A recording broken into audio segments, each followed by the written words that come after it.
No,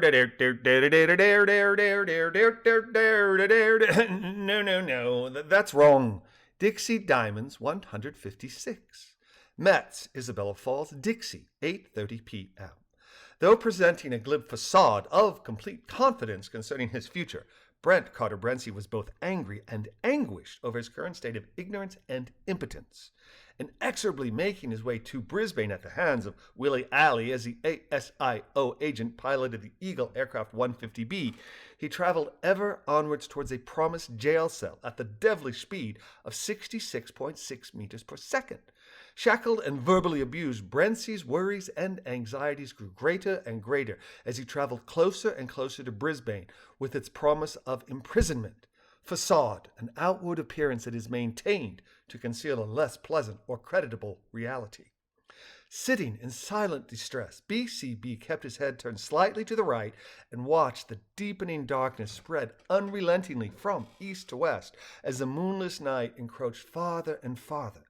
Sitting impotently and longing for the fawning comfort of his ever-obsequious Jane Ross, he felt as though the fast-approaching end of 1999 was a portent for his future, a future whose darkness he feared would be all the bleaker once delivered to a waiting cell where he would sit alone and forgotten. Aloft for only 3/4 of an hour and having completed a mere 166.6 of their 1,700-kilometer journey, Brency's heretofore unflagging bravado seemed headed to the same extinction as the Lesser Bilby, or at the very least its severely endangered cousin, the Greater Bilby. Heretofore, adverb, formal, before now. Sitting in morose silence, Brency was startled from his contemplations when the 150B's tinny radio speaker crackled, "Flight 1812, this is New Olney Base. Do you copy?" Morose, adjective, sullen and ill-tempered. Lifting the transmitter from its holder and pushing the speak button, Alley replied, "New Olney Base, this is Flight 1812. Go ahead." 1812, small change in plan, the plane's radio proclaimed. Upon arrival in Brisbane, you will be received by Dennis Allen, Chief Rogerson's personal secretary.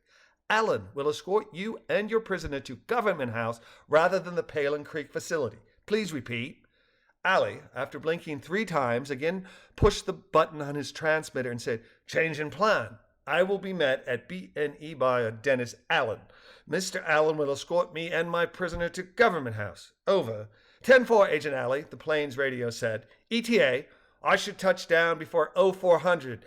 Over, Alley said in a deadpan, adjective, deliberately impassive or expressionless. 10-4, ETA of 0400, Godspeed and happy landing. Over. Roger Wilco, over and out, Alley said, shaking his head at the news, then turning to his left to find a reinvigorated Brency silently sneering at him. Well, Alley said, seems that your hunter may have pulled off a hunter, eh? We've still got a long way to go, and what with the turbulence we're experiencing, I wouldn't count any chickens until I was safely roosted with the other fowl, if I were you. A what? Junta, a military or political group that rules a country after taking power by force. Reaching for the two-way radio, Alley added, "Speaking of chickens, think I'll call the hen house," as he selected a frequency, brought his microphone to his mouth, and transmitted, "This is BRS. Do you copy, Mountbatten?" The better part of a minute passed between transmission and the crackle of reception when a voice responded, "This is Mountbatten, BRS. How can we have service? Over."